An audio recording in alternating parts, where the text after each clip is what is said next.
दीदी, बिल्ली के भाग्य से छिका फूट गया था। मंदसौर विधानसभा पे जनता का विश्वास हमेशा है। नगर पालिका से लेकर सारी संस्थाएं हमारे पास है। गलती से जनता अपनी गलती सुधारने के लिए प्रयत्नशील भी है। एक गलती जनता से हल्की से हो गई थी कि लगभग 2000 वोटों से विपिन जैन जी जीत गए थे। पर ना तो कांग्रेस के पक्ष में माहौल है, ना कांग्रेस को जनता पसंद करती है। ये भारतीय जनता पार्टी का गढ़ था, है और रहेगा दीदी। 8 सीटें थी, 8 में से 7। भाजपा के पास है, एक ही गई दीदी बस। तो आप ये कह रहे हैं कि जो मार्जिन है वो मार्जिन बहुत कम है। बहुत कम, 2000 वोटों से जीते थे और मात्र गलती से जीत गए थे दीदी। जनता का ना इसने कांग्रेस के साथ गलती भी बताइए ना, क्या गलती? कुछ चूक रह गई दीदी हमारी, उसका फायदा इनको मिल गया जी। चूक से इनका कहना है, जो कैमरे के सामने नहीं बोल रहे हैं, लेकिन यहाँ की जनता ये कह रही है कि चाहे वो यहाँ के विधायक हो या सांसद हो, आम लोगों के बीच उनकी पैठ उतनी नहीं है, आम लोगों तक वो उतना पहुंचते नहीं है। और ये सिर्फ मंदसौर की जनता नहीं, पूरे मध्य प्रदेश की बात करें तो सांसदों का रिपोर्ट कार्ड अच्छा नहीं है, लेकिन पीएम मोदी की गारंटी पे लोगों का बहुत भरोसा है। कैसे देख रहे हैं इस बार के चुनाव को? लोकसभा में कुछ जादू चल पाएगा मंदसौर में? ये पूरा के पूरा चुनाव जो है सन 2009 के परिदृश्य पे केंद्रित हो गया।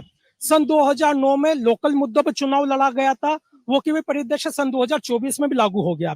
अभी हमारे अरविंद भाई कह रहे थे कि कुछ गलतियां हो जाती, कुछ हो जाता है, लेकिन मैं स्पष्ट कर दूं, जब जब भारतीय जनता पार्टी को अहंकार हुआ, जब जब लगा है कि भाजपा अहंकार में आ गई, तब तक भाजपा को हराया गया। एग्जाम्पल इसका मैं देता हूं, मंदसौर में सीएम आते हैं, मोहन यादव जी, वो कहते हैं कि हम तो फॉर्म भर देते हैं और घर जाकर सो जाते हैं, तब भी हम जीत जाते हैं। इस बार भी भारतीय जनता पार्टी अहंकार में है, वो सन 2009 का इतिहास दोहराया जाएगा।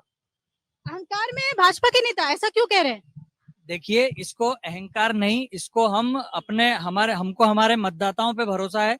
2003 से पहले मतदाताओं को आपके सांसदों पर भरोसा है, विधायकों पर भरोसा है भाजपा के, या फिर मोदी की गारंटी पे भरोसा है? विधायकों आखिर काम कहाँ से होगा? हमारे विधायक काम ग्राउंड पे नहीं करेंगे तो कैसे होगा? हमारे मध्य प्रदेश में 2003 से पहले बेटियों को कोख में मार दिया जाता था। आज मध्य प्रदेश में भारतीय जनता पार्टी की सरकार ने बेटियों को लाडली लक्ष्मी बनाया, लाडली बहना बनाया। ये सब मध्य प्रदेश की सरकार में हुआ।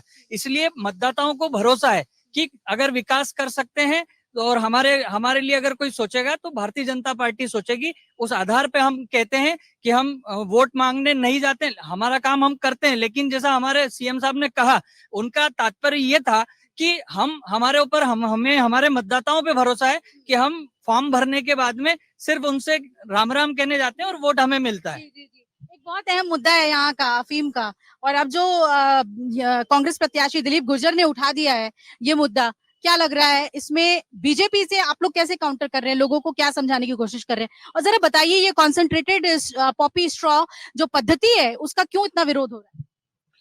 देखिए, यहाँ का आम नागरिक और प्रत्येक जो भी किसान है, मोदी जी की योजनाओं से और शिवराज जी और हमारे सिटिंग सीएम साहब मोहन जी यादव की योजनाओं से सब संतुष्ट है।